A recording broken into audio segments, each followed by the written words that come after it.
my phone in bed, I don't really care. I know I'm onto something, you can feel it in the air. I never do. Screw you, Nick. I don't remember that.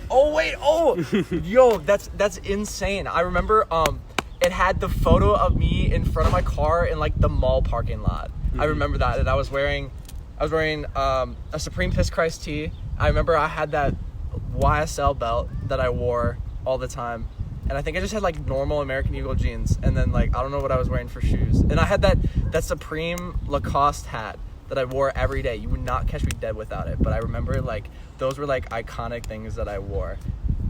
I love fashion. I'm sorry, I think that's crazy because whenever I think about those times, I think about like what I wore back then, you know, and like kind of what I was, you know, what I wore, what I was doing, you know. So it's just funny to look back on stuff like that. So it was only 2 years ago, but you said in 5 years you want to see yourself living off music, surrounded by your friends, and even though it's only 2 years later, that's what I'm doing you right now. accomplished it?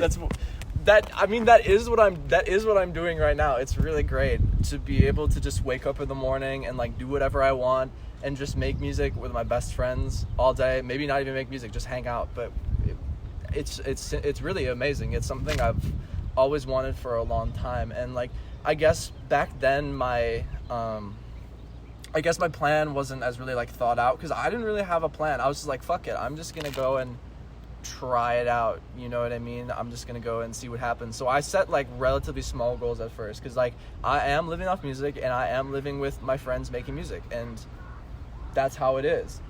So I don't know, it's been like that for a long time. It's been like that since late last year pretty much. So I don't know, I feel like things have really come together on that end. It's just a matter of what I want to do after that, which is, I think it's the same goal, honestly. It's just I want to like never have to worry about money ever again, so then I can go like travel the world and do very like specific exquisite things with my friends. That is what I want to do next. That's the next step. So another thing, since the last time you spoke in EVC, you've completely dropped Halberd, right? No, well I mean yeah, because it's like, I mean it's like obviously my income, you know, as kind of weird as it is, it's like it's something I still have to like look out for, but no, it's like it's not at the top of my priorities at all. It's probably seated at like number 30 on the list, you know what I mean? Yeah. But I mean it's still there, it's still prominent obviously because it's how I can afford anything. But you know, I guess it is what it is. So what would you say, kind of in the way you look at music and the way you want to make music, what sparked the change in going from Halberd to what you're doing as polearm?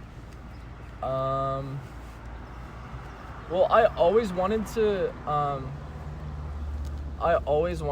like make my own like songs, like full songs produced by me and whatever. And after I kind of started doing that for a bit, at first they were kind of like memes, and it was just kind of funny, you know, like some lo-fi producers just making like dumb, like, you know, like plug music, you know, but after a while I just kind of realized that it's like, oh well, because I have like such like a absurd like fan base, or I guess I wouldn't say it's not even a fan base, I just get playlisted crazy, but like I have an insane stats on Halberd, and it pays for like me living here. So if anything, I'm just gonna use that to springboard into like my next project, which is polearm. So, you know. So would you say that doing the lo-fi production and all that was a necessary step to get where you are today? Well, everything I've done up until this point was a necessary step to get to where I am today. That's just how the world works, you know what I mean? I wouldn't have it any other way. So I mean, in a sense, yes, it was a necessary step. Did I think about it? No, it just happened. Okay. So when did you actually come out here to LA? July, or no, well, like late June, early July. Oh no, it was just June. Yeah, it was June 12th. June 12th was the day that I moved out. So it was like middle of June I came out here. I didn't have a house at first. I got one like at the beginning of July, like literally July 1st. I'm moving out in a couple days on July 1st, so it'll be a full year with this house. It's kind of crazy. So you've been out here for about a year? A year, yep. Okay. Just about in a couple. No, it's already been a year. So are you enjoying everything we have to offer out here? Is LA everything it's cracked up to be? Well, for what I wanted to do here, yeah. I just wanted to live with my friends and like just have fun, and like of course I can do that anywhere, but it just happened to be that all my friends were in LA, so that was just like the destination, you know. But as long as I'm living somewhere with my friends and we can just do like fun shit whenever, that's it. That's all I need. So I'd say like LA is everything I made it out to be, but it could honestly be applied to most major cities. So I really don't have like that much of a preference. What's like the most insane shit that you've seen happen out here, or has happened to you since you've moved here? I don't know. I think about this, especially like now. I think about this a lot, where it's like I was playing, you know, Grand Theft Auto, you know, 6 years ago. I tweeted about this, but like 6 years ago, and I was like playing it, and I was like thinking like this game is so far-fetched, like this isn't even close to like real life. And then like when I moved out here, I started like seeing things that I'm like, this is something that would only happen in Grand Theft Auto, but it's like real life. It's all based off of like real life. And it's crazy because I came from a town with like 900 people. That's like where I went to school. The town had 900 people. So it's like you didn't see things like that, you know? So like I saw a cop get like decked in the face like down the street, and this guy like started running. It was really insane. And like they like the other one like pulled their gun and everything, but they didn't shoot. But it's like shit that you would never see like where I lived. I lived on a golf course. So yeah, I don't know. It is really crazy out here. I think the craziest thing I've seen is I have a really epic story. So I was with who was I with? I was with Gasper. I was with Slater, and our friend Patrick, and then a couple other people. But we went clubbing, and they snuck me into this place without a bouncer. So like I was like 18, and I was at a bar, obviously, and we were just doing shots, and it was just really wild because it was like the whole street was just gay clubs. It was really like it was like the whole street was like a massive party. It was insane. I've like never seen anything like that before, especially from where I came from, because it was like, you know, there was just the one bar that everybody went to, you know. But like this is like every building is like a different like bar or club. It's insane. It's like the whole street. And I honestly can't wait to partake in that in, you know, 2 years, unless I get a fake anytime soon. What are some of your like really early inspirations back when you were doing Halberd into early polearm kind of stuff? This can be anything from like music or just like movies, shows that have inspired you. Wow. Back then when I was like first making music, what I was listening to was like that. When I like right before I started making music was like a very like, it was a transitional period, you know. I was listening to like so many different things, but I guess I still listen to so many different things. I have phases, you know, where I listen to like one specific type of music for like a week, and then I kind of flip over, you know. But at that point I was listening to just like everything under the sun. And I came across like SoundCloud, and I was listening to like Suicide Boys for a while. Like I didn't listen to Bones somehow. I completely skipped over Bones, even though I was listening to like Suicide Boys and like Grade 5 9 and all that stuff. And then I like discovered X and Peep when all that shit was like coming out. And then but like that didn't really influence like what music I started making. I like discovered Atlas, and I discovered Tampa Beats, and I discovered I bought a Tampa Beats vinyl like on a whim, just because I thought the cover was nice. And then I heard it, and I was like, this music's like really sick. I think this is what I want to make. Because like before that I was just making like really like bad like Metro Boomin type beats, like because I wanted to be like Metro Boomin. And I heard Tampa Beats when I bought the vinyl. I was like, this is really sick.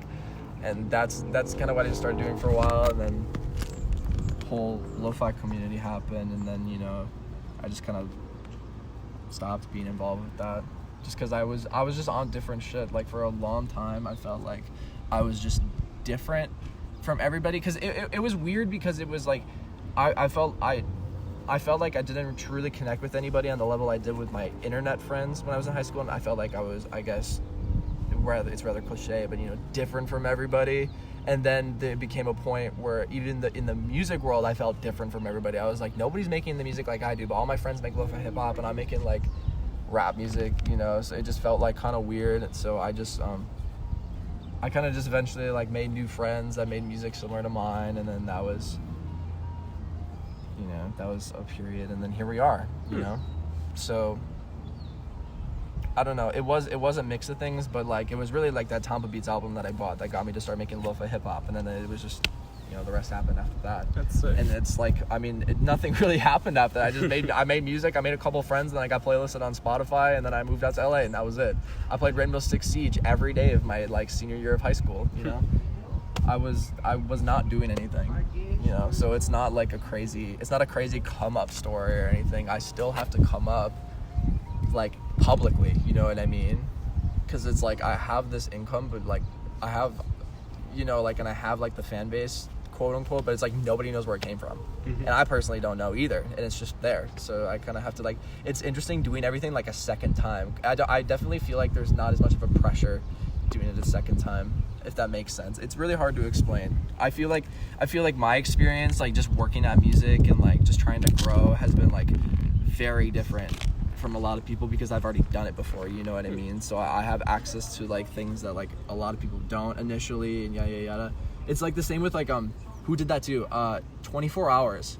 He did that. I remember reading something, Made in Tokyo's brother, but I remember reading something where he had like a different name, and then he like completely rebranded, made like new everything, and just started over, and then like his brother popped, and like because he was like managing his brother, and then like I don't know.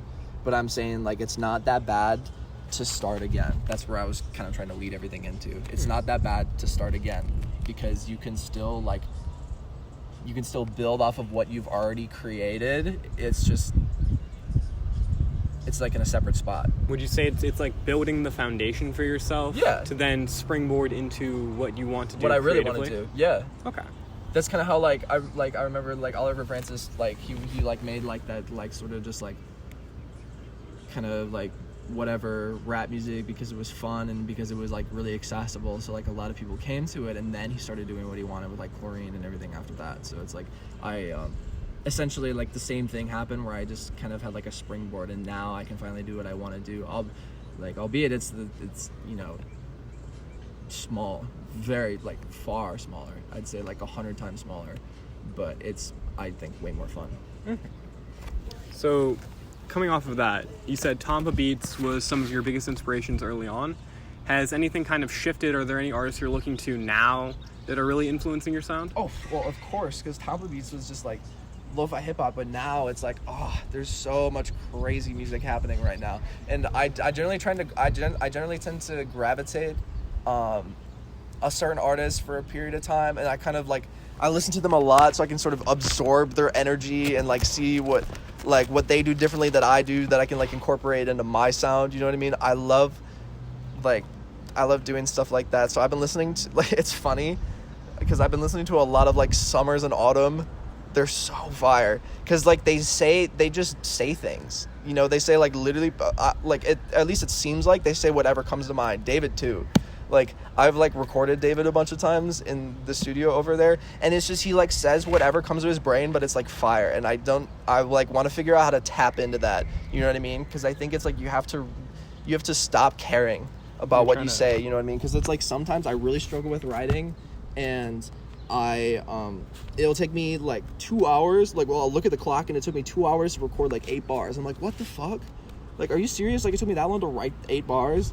Whereas David will like track out a song in 20 minutes and he's just got everything down, and it's amazing, and the song's really fire, and I just want to learn how to tap into that sort of like process a little bit, because my process is just like, it's a scrapbook of like a million things. That's all I really am, honestly. I get so long-winded sometimes. I'm sorry. No, it's I just get very introspective a lot and almost pretentious at times. I apologize. That's the best, man. Listen, I've had interviews with artists that give me like 2-word responses, and I have to wait like 4 or 5 hours for a response. This is great. Yeah, no. Oh, in person, like verbal conversation is always better. Fuck talking over the internet. That shit is so dumb. Yeah. It's not. Sometimes you have to, though. I know you have to, but it's just like you don't. Yeah. If you think about it, I'm like really never on my phone at all. I literally get on my phone, I tweet, and then I turn my phone off. I get an idea and I tweet it. So it's like, why? I don't know. I feel, especially because I'm just living with my friends, I feel like communication over the internet isn't as vital to like what I'm doing, because I mean, yeah, of course, like I have internet friends, but I think there's a mutual understanding that we don't have to talk all the time to like remain friends. Like I can see like somebody that I haven't seen in 6 months and it's still epic, you know what I mean? And I feel like we don't really need our phones as much as we think we do. I've sort of discovered this as COVID has gone on, and I've just sort of like learned to be more present and like in tune with my surroundings, and just appreciating the simpler things. And yeah, I don't know, I like just don't enjoy the internet. It doesn't bring me as much like gratification as it does like talking to somebody face to face, and then like listening to you and responding to you, and then you going back and forth. Like it's just a dynamic that can't be matched anywhere else, to me at least. You can't recreate that. No, you can't. Even over Discord, it's still not the same. You know what I mean? Because it's not like you're with the person, kind of bouncing off them and everything. Yeah, exactly. It's not as fluid, even at like that level. It's as close as you can get. You know, webcam and everything. It's as close as you can get, but it's still not quite the same. All right. Let's move on to some collabs, right? As a producer or as a vocalist, whatever you want to do, who is someone that hasn't necessarily popped off yet that you'd want to make something with?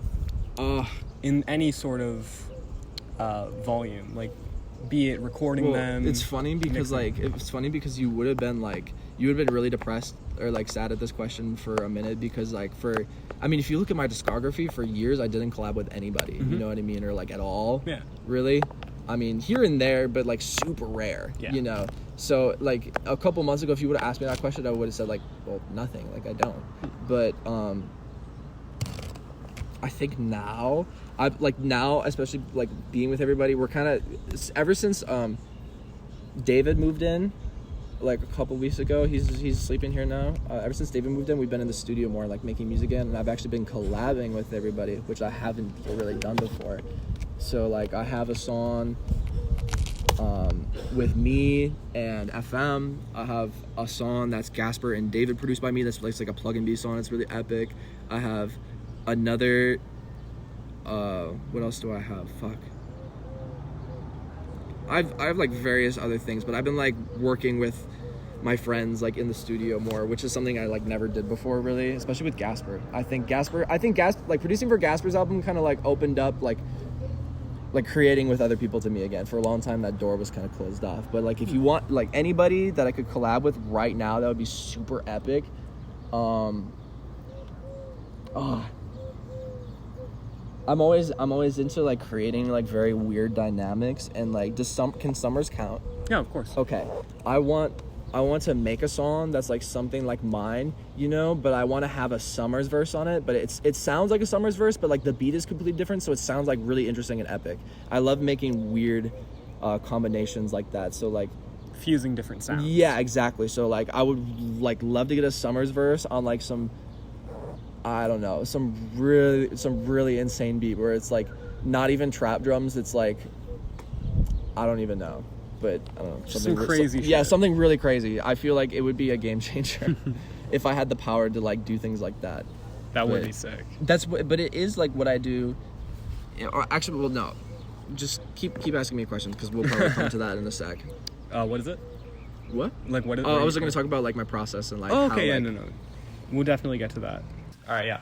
I want to get into mixing, right? Because a lot of people know you as the guy that does really fucking good mixes. Do I? Yeah, that's what I've heard. I don't know. But I feel like it's subjective a little bit.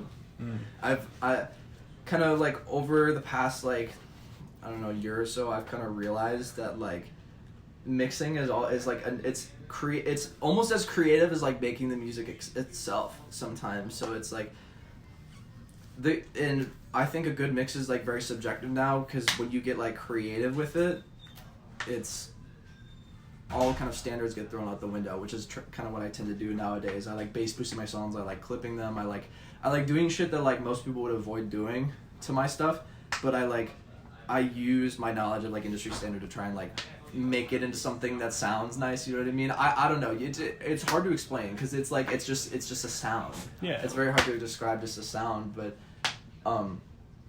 over the years and like working, especially like with working with my friends, because I'll mix for like a bunch of people like in house, like they'll come in and like we'll like do it together, and I think mixing is you can do it in so many different styles that there is really no right or wrong way, but you can still have something sound like really harsh and like hard to listen to, but it still like can sound fire to other people. You know what I mean? Yeah. There's like obviously songs that have like horrible mixes, but like other people think it sounds good. You know what I mean? It sounds really crazy. So it's like, it's I don't know. It's hard to explain. It's subjective. You can only make a bad mix if you intentionally try to. And I think a lot of people need to like let the sort of like the industry standard go a little bit, because like especially with a lot of like people like Break-ins or Login or anybody like that, they do like really crazy mix stuff as well, but it almost sounds better than like the standard, if that makes sense. So there's like it's constantly evolving. The standard is constantly evolving, and like people are trying new things all the time. Because if you listen to like old music from like the 40s, the 50s, the recording equipment wasn't as good. It just doesn't. It sounds kind of more like lo-fi a little bit, you know. But yeah. I don't know. I think mixing for people is very fun. It's because I think it is a collaborative thing that a lot of people don't really get to see, because a lot of it is done over the internet, but doing it in person and like mixing mixing with people in person is really fun. So like mixing with Gasper in person is fun because like we get to like get the song together and we get to like rearrange it. Like that's kind of what I do sometimes when I'm mixing. Like we'll like arrange the song a little bit and like add things to it and whatever, so it like makes the song even better. And I think it's really fun just like refining something with somebody. And I don't know. I used to do commissions all the time over the internet. Like I would be making like a ton of money from that, but I kind of realized how like boring it is because you're not doing it face to face. I have a lot of fun mixing with them because we're here, but like when I was doing it over the internet for so long, it was like not fun anymore. And I was like, I don't really get enjoyment out of this, because for a while I was like, this is fun, like I'm learning, and then after a while, I was like, I would just rather, because I started doing it with my friends, and I would just rather do that at all. So I kind of stopped doing mixes like that much. Like I still do commissions here and there because, you know, it's extra money, whatever. If I'm free, I'll do it. But it's like, I don't know, it doesn't feel the same. Same with my phone. It's the same thing. I've stopped sort of being on my phone as much. I've stopped mixing over the internet as much. I think it has to do with just like the whole internet. I'm kind of like, I'm more focused on real life now. Okay. And it feels good. It feels really good. There's less to think about. I see you. So what I wanted to go from that was, has mixing for other people, be it on the internet or in person, has that sort of shifted the way you look at it and influenced the way you mix your own music? Like, have you taken the chance to experiment with other artists that you've then applied to your own sound? I pretty much only experiment with my own stuff because, I mean, well, like, doing it in person, we experiment and we do, like, crazy stuff that we think of, and that's why it's more fun. But, like, when I would do it over the internet, I wouldn't try to do anything crazy. I didn't want to do anything that, like, they didn't want me to do, you know what I mean? And then you just hear it and they're like, what the fuck is this? You know what I mean? So I would just do everything, like, standard, just, like, really basic. So, but in my own music, I love trying out new stuff, and it definitely has changed the way I look at it, because it's just, like, it's, like, again, it used to be like a technique, or like, it's hard to explain. You can get really good at like doing a service. You can get really good at fixing cars, and you can get really good at designing cars. And I realized that for a while I thought mixing was like fixing a car, you know what I mean? Mm-hmm. But actually you're creating the sound of the song. It's actually like a whole different creative process. Sorry about the fly. Yeah. He's just I've learned to ignore him. He's been in here for like 2 days now. Oh my god. Yeah. So, and with this, I want to ask, these are of things you have worked on that are released. Do you have a favorite song or song you've worked on, something of your own, something that you've worked on? 2 Eyes by Login. 2 Eyes? Mixing that song was insane. That song's crazy. That was really fun. I hope he lets me do that more, because I heard he played me the song. I was like, can I mix this like right now, please? And so I do want to mix more for him, but he's like one of those people that does it by themselves too. So I get it, but that one was really fun. That go check that song out. That song is really sick. Okay, yeah, we'll link it. But and what's your favorite project of your own that you've worked on? Oh, you're talking about mixing a project? No, I just mean like, what is your favorite thing that you've worked on alone? Oh, well, what was the previous question? Was it a project that I mixed on? 'Cause No, just a song. just anything that you've laid your hands on. Okay. I thought you were asking me the same thing about myself. No, I was like, wait, I think I heard the last one. No, you're good. My favorite thing, like mixing my favorite thing for myself, like, yeah. Or just favorite thing you've made in general. It doesn't have to be mixing. My cover of Somebody I Used to Know by, I don't even know how to pronounce his name. I think it's Gaudier or whatever, Yeah. but it's like, Oh my god, I love he's a genius. Like, I listened to his whole album. He's a genius. But like, I learned so much about like arranging songs and whatever just by like recreating the instrumental, but in my own way, because I learned that the instrumental of that song is like ever progressing. Like each phrase of the song, the instrumentation is like slightly different. You know how like in like a lot of rap music it's like the same synth pattern over and over, but like this song like constantly evolves. It's really sick, but you don't notice it. That's the best part, is that you don't notice it. And I don't know. I feel like I took a lot away from like making that song, and it made me realize that like bass boosting is okay. I used to hate doing that, and I used to think like, or like clipping songs, because I was like, like how can I make the sub like as powerful as possible while still keeping the song loud. And so like a lot of my songs, like the sub bass is crazy, and then like the song is still okay. But I realized that bass boosting and like clipping sounds really sick, especially on that song. So I was like, I'm doing it all the time now. So I think that one was like pretty formative. I feel like when I make covers of songs, I learn a lot more about production, because I don't have to think about the songwriting itself. I get to focus more on like the sound. Yeah. So I feel like. Thank you for that. I almost ruined my car speakers. But. Sorry. Now on to your albums, both Therapy and the next one's called 222? Oh yeah, that's right. I did say the name. I forgot. I did say the name on Twitter. Yep, that's the planned name. I have not started on it yet. I had a version, and then I thought you dropped singles already. I had a version of it of like 8 songs. I had 8 songs. I was like, okay, I think this is gonna be more of like an EP type thing to be like right after the album, like a month after. And then I dismantled it, and I took the best like 2 songs out of the 8. And I like a lot of those are up on my side account if you know where to find that. But yeah, and a lot of the songs weren't that great either, and so I just took the 2 best ones and I dropped those as singles, and those are both in my top 5 on Spotify. So I'm like, okay. Wait, hold up. Outside the interview, are you? Was Persona one of the tracks for that? No, I made that randomly. I made that super random. I made that in 30 minutes. Good. I don't know why. I don't know what. Like I just like literally got home, because I was hanging out with Mark and Charlie, or 93 and Fancy, and we got Whole Foods, and like Charlie showed me this song, but I don't know whose side account it was, but I think it might be Webcams or something. But it was a song called Lighthouse, and like the way the song sounded was just super sick, and I was like, I want to make something like that, and I just made that. But yeah. Yeah, that one's really fucking good. I enjoy that. Thank you. All right, on to album questions. What was it like kind of going through the creative process of doing it all yourself, from song to music video to release, for damn near every track? Yeah, that was an endeavor that was very formative for me. It definitely was. I learned so much about myself, and I know he's there. He's just chilling straight up. I learned.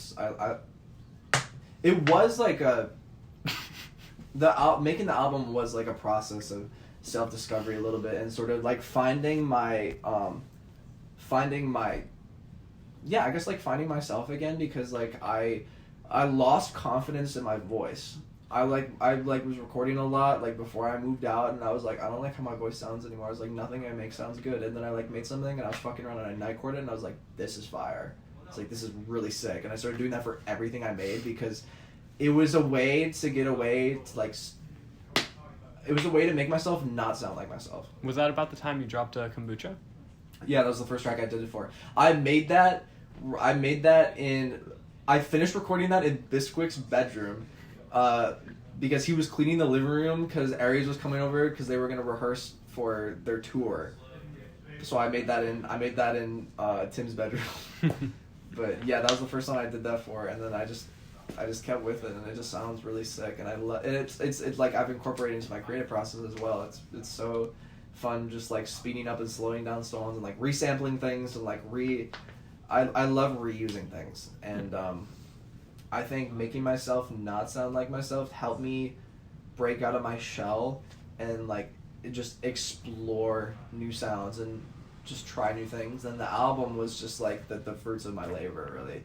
It was just that collection of tracks was just like my favorite parts of like just discovering new sounds, and that's why pretty much every song on the album sounds different. Mm-hmm. And since then, all of my songs have sounded different. Yeah. Because it changed my process, and I like to call it scrapbooking. I like to call it scrapbooking because it's like I'll like hear this song, and I'll be like, oh, like I love like this melody, and then I hear like another song, and I'm like, oh, I like these drums are like really sick, and then like I like to take like 3 songs and then just kind of like put them in an FL table and like EQ the different parts out, and then I create a new sound, and that's the concept.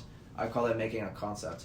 And that's the concept of what I want my next song to sound like. And then I like take that and I export it and I like speed it up or like I do whatever, and I just give myself ideas, and then eventually I just make whatever I kind of just like get from those 3 things, and it's like they're combined vibes. And I just take like the great wave of the vibe, and then it just like spits out a song. Would you consider yourself a vibe connoisseur? I'm a vibe connoisseur. Literally everything I've ever made is just a collection. It's just a collection of my favorite like songs at the moment. It literally is. Like I could like you could like give me a song off the album, and I could tell you like what songs like I like pulled shit from and like made into my own thing. It's so much fun. It's like made making music really fun because like I get to make my favorite songs even more favoriter. Because it's my song, and it's like my favorite parts of all of it, so it's like even that cooler. It's fun. I just love doing that. I don't really try hard to be original. I just do whatever I want, and that's why all of my songs sound different, because it's literally just what I feel like in that moment. And I was like, I'm gonna try this out, and then it sounds really sick, and I'm like, okay, I'll drop this, and I try that like 10 times, and then like only 3 of the songs come out usually, and then a couple end up on my side account, but it's just like, it's a process. It's just fun. So making music is fucking fun.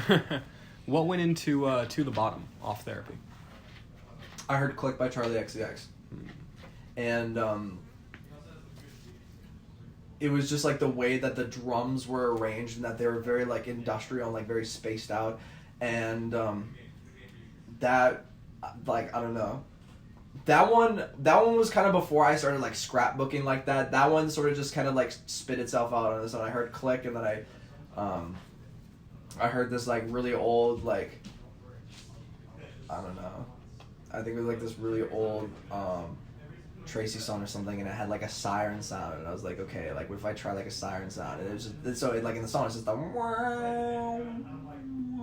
and I just put the drums over it and then the bass, and like that was it. I like didn't, because in Click like the instrumental is very like sparse, and I wanted to like try using as little sounds as possible, and like that's what happened. And then everything on that track is like stereo pan and spaced the fuck out. It like sounds insane, but like yeah, no, Click by Charlie XCX. And like and it's funny because like what I do sometimes is like when I put the private link up on my SoundCloud, I'll like, I don't want it to be just my profile picture for like all of it. I want it to look nice, so I just take like a photo of like whatever it is. So it was like this like one photo of like Charlie XCX for like the longest time, for like the 6 months I was sitting on it before I dropped it, you know. So it's just like little things like that. It's just, it makes music so fun because I basically just get to like, I don't know, I can just do whatever I want. Yeah. So again, for Therapy, when you were kind of creating that, each music video was just a huge leap in quality from the last one. Like you start with 20 missed calls up to. Because I bought more shit. It literally is because I bought better equipment. I don't know, because you started with just doing fucking like text on the screen, up to, what was the last one with all the fucking flashing light? Oh yeah, no, the trilogy. Yeah, no, that was the first 3 tracks on the album, and like eventually that became like the one video I was gonna put out for the album. I was like, I'm gonna do the first 2 tracks because I wanted to do a video for every song, and then I like was getting really busy with like Gasper's album and other shit. And I was like, I was working on like a million things while also simultaneously working on mine. So I was like, okay, like this is the one video, and it's gonna be the 3 songs. So I covered at least a couple, but You had a good few. But I bought like a new camera because like I thought doing music videos was like really fun, and I bought this like insane, it is like the Blackmagic Pocket Cinema 4K, but it's like a ridiculous camera, and it looks like a movie, and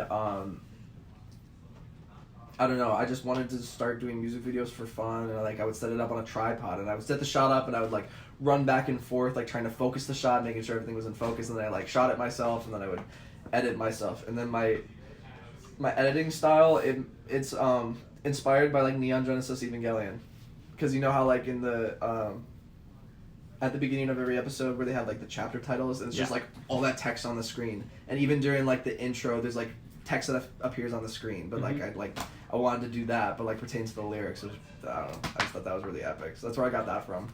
But I guess that kind of is my editing style, just like rapid cuts and just like text. I love just putting text in places it shouldn't be, you know what I mean?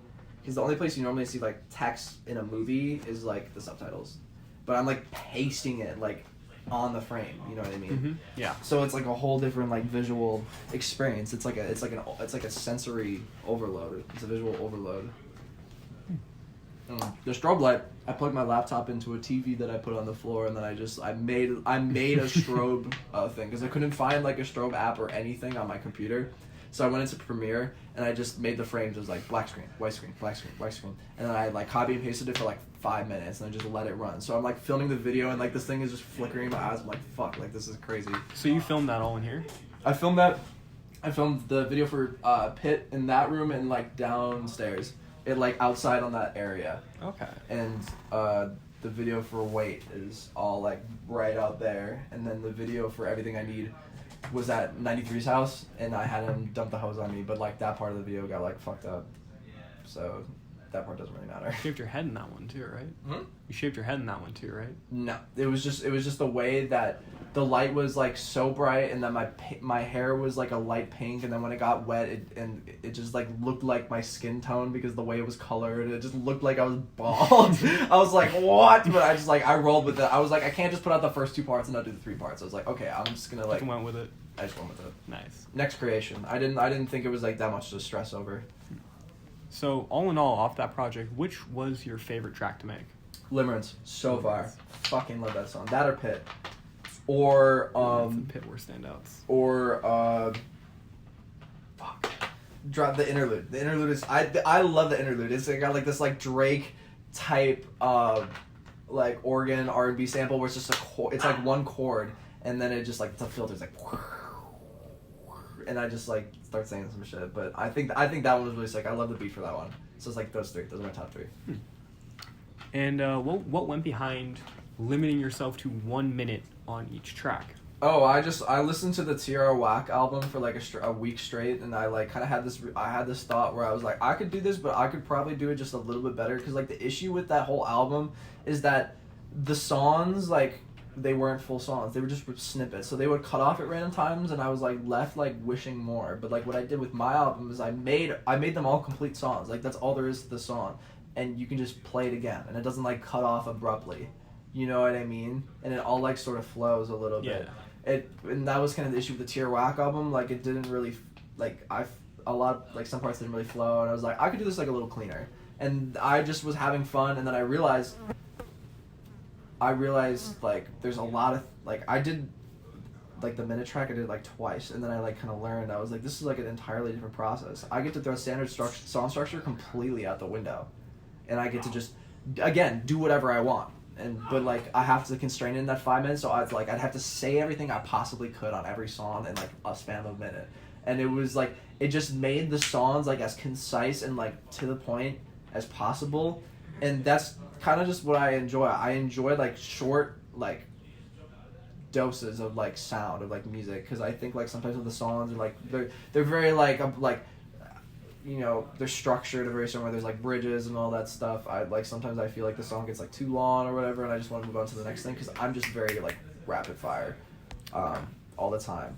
But I think I just wanted the tracks to sort of reflect like kind of how fast my attention span is. As quick as it is, you know, it's like a minute. It's like I just think it's cool that there's just new things happening all the time. I guess it is my constant drive for like just new things and like just always I want something new to be happening all the time. So it's like especially during COVID that's been kind of hard. But I've learned to be in more slow, you know, and sort of just like taking everything as it comes. But like at that point in my life, my mind state was just like I don't know, I was losing my mind. I was really losing my mind. So like that album was really like a period of like self-discovery and figuring out it's like maybe I don't have to do like all these things. So I don't know. It was a good experience overall. It felt good to put out. I was scared shitless. I dropped it at 93's house. We were all sitting in the living room. It was I don't know who was there. I think it was literally like the whole gang. The whole gang was there, and I'm just sitting in my laps, and everybody's like in the living room. They're just waiting for me to like press the button. It was a crazy moment. I was gonna cry. Scary. Oh. Because it was like so personal, you know, and it was very much just like me. It was the most me my music had ever been. So it was like a little nerve-wracking to show people like that much like vulnerability. Because for a while I was just like I was kind of making sad songs here and there, and I was making songs talking about like big racks and like stuff like that, and it was just like buy yourself a Burberry sweater. Yeah, I know. It's. I feel like I portrayed myself a lot differently before I did the album, so it was such like an insane like change up in just like how I moved and how I did everything, and it was definitely for the better. It was just it was frightening at first, you know. Well, the project was very good. Thank you. I remember listening to it when you sent me the link, and I sent it to you early. I forgot about that. Yeah, because I did the whole review. Yeah, exactly. And I was impressed by it. I was blown away by it. Thank you.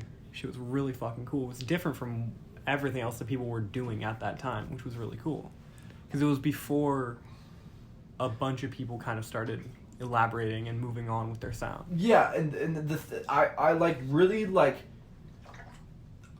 I heard 100 gex. That's literally what made me want to try weird shit. Was like I heard 100 gex and I was like, this is insane. Like, why are more people doing this? And then all of a sudden, like I was making like nightcore shit, and then I heard the Roy Blair album, and he was doing like pitch up vocals, and then like I heard like an unreleased Young Thug song where he was doing like pitch up vocals. Like, what the fuck is going on? It was like as soon as I started, like it started happening around me, like I had manifested or something. I was like, this is really fire. Like music is going in like a really sick direction, and I just wanted to do something crazy. I felt like it was the right time to do that. Just change everything up. I was at a point in my life where I was like, I need to like, shaving my head isn't enough. Like I need to do something crazy. So I was like, I shaved my head. I was like, album time. Like I'm making something like wild.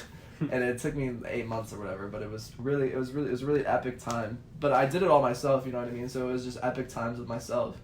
And just like the gratification of like making stuff and the frustration and everything. It was all just put into like that body, and I don't know. So what have you taken from that experience to put into album 2, or is album 2 just completely switching the vibe up? What are you doing there? I haven't really thought about album 2. All I know is I know what the cover art's supposed to look like. It's gonna be my hand with the tattoo, and then like it's gonna be like there's just gonna be a bright sky and there's gonna be clouds and shit. Honestly, now that I think about it, it's gonna be just like the Koi album cover, but with my hand. And I shot that cover too. Oh, that's sick. But yeah, it'll be something like that. But as for the sound, it's just gonna be literally whatever I'm feeling at the time. And now I got a few fun questions for you. Let's go. Back at the beginning of quarantine, you were on Twitter a lot, just a fucking ungodly amount. Yeah. What happened there? What was that? I just got really bored, and I was just like, for a while, I was just like, Splash Games do anything? I had a lot of gratification, I thought Twitter was just a game to me. It was literally just a game to me, and I was like just fucking around and saying like really out of pocket shit because like it was just fun to me, and my like, I don't know. I just thought it was funny. That was it. And because I feel like Twitter, it's different because you can say things on there that you like would not say in real life, and like it like it's funny on Twitter, but like if I said something in real life, it would have been like, what the fuck are you talking about? So it's like I would get these like random like very like intrusive thoughts, and I'm like, I should just tweet this. And it's honestly like a fun way to just release ideas, because like sometimes or just like things in my head, like if I'm like thinking about something a lot, I'll literally just tweet it and it'll go away and I'll move on with my day, you know what I mean? Or I'm just like I'm thinking about something and then I tweet it, and that's when like, okay, like that thought's like done, like I can just think about something else now, if that makes sense. It just became like a routine to just tweet what I was thinking, and or like just something funny that came to my head, or like something funny that somebody said, because it was just fun, you know. And it was just like I for a while, like I wanted to be like unapologetically myself on the internet, because I don't know, I didn't really have any interest in being like a persona of any kind or like anything like that. I just wanted to be myself on the internet. That was it. And just saying funny things. I wasn't really holding myself back because other people thought it was funny, so I was like, okay, fuck it.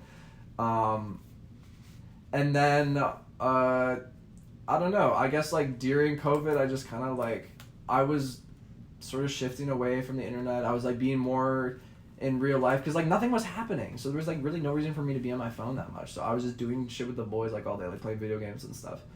And it just kind of like fell out of my routine, as simple as that is. It just don't feel like it anymore. Simple, the same thing as Halbert. I was just like, yeah, I don't really need to do this anymore.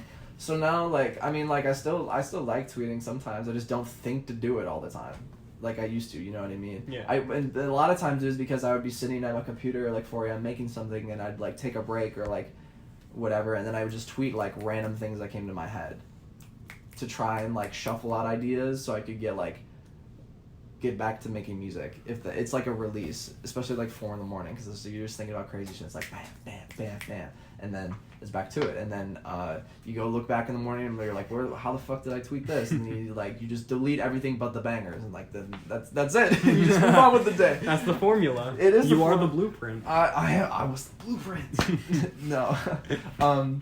So yeah, I don't know. I never really like thought about it as like any like sort of like marketing thing or anything. I was just being dumb because people thought it was funny, and then like eventually like it just didn't. It didn't feel satisfying. It just didn't feel as satisfying as like lo-fi hip hop. So I just kind of like, I was like, okay, I'm done with this. And my dad tells me this. Because he knows about like I'm like getting into video and I'm doing like a million other things. He worries that like I'm gonna drop off music like the drop of a hat, just like that. And I like honestly don't think so, because like the only thing I possibly couldn't stop doing is music, because it is like 100% of my life. Like I literally don't do anything else. And that's a fact. Like, what else do I do? I wake up in the morning, I like maybe play video games, I take a shower, I go make music, I hang out with my friends who are also musicians. It's my entire life. If I didn't have music, I would just literally be a bum sitting at home. But no, I'm a musician on the internet, so I guess it like allows me to be a bum at home, because nobody knows about it. Productive bum at home. Well, I am a productive bum, but it's like still like I'm just bumming around, you know. And that's what like every musician does. We're just bumming around. Especially if you're able to live off music, it's like, what do you do? It's like, I mean, during like before COVID, we'd go out and we'd go out like every night and just do like random crazy things. But now it's just like we're just bumming, and it's honestly the life. I like really Straight love bumming. it, just hanging out with everybody. So I don't know. I guess COVID really did like change me, and I think it has changed a lot of other people as well. I mean, if it has for me, then it definitely has for other people. But like, I don't know. I just stopped being on the internet, stopped going out. You know, I'm more happy. I'm like so much more happy. Like with just happy with the things around me. Like I would always think like, oh, like we're not doing anything. I'm so bored. Like, oh, like I need stimulus to like make music. I need random events, and like I need to go out to make music. But really, like I don't. I can just do it at home. And for a while, I was like thriving, getting ideas off my day-to-day experiences. But I realized like it's just exhausting. You know what I mean? Well, my entire life, like especially in high school, my entire life was like on the internet. I just went to school, went about my business, and then like I lived like a double life. And I think like especially with COVID, I think that finally killed like that dynamic where it's like I'm like either here or I'm on the internet. There's no in between. And then I realized like I don't really need to be on the internet all the time to like do what I have to do. You know what I mean? Yeah. Because it's like I like look at like other people and like they're just like they don't post and then they just like drop music. Mm-hmm. I can do that too. You know what I mean? And I mean I still post because it's fun. You know, I get bored, but it's like some people it's like on a different level. Like they're like silent and then all of a sudden new music, or you know they like tweet like every like 4 days. You know what I mean? Mm-hmm. Something like wild like that. But I could never do that. I still have my impulses, but it's definitely like. I'm definitely on the internet probably 75% less than I used to, and it feels really good. I think the internet like I think it's just a distraction now, really, a little bit. I mean, it is like the only reason I'm able to live the way I do, but like at certain times it is a distraction because it's like, you know, I'm just working and. All right. I have to work in real life. You know? Pretty no, I'll be fast. short. I'm sorry. I like to run on and on and on. As I'm And making thankfully, this 2 these videos, right? ones down here are shorter. So first off, very, very, very important question. Why is your side account not named after medieval weaponry?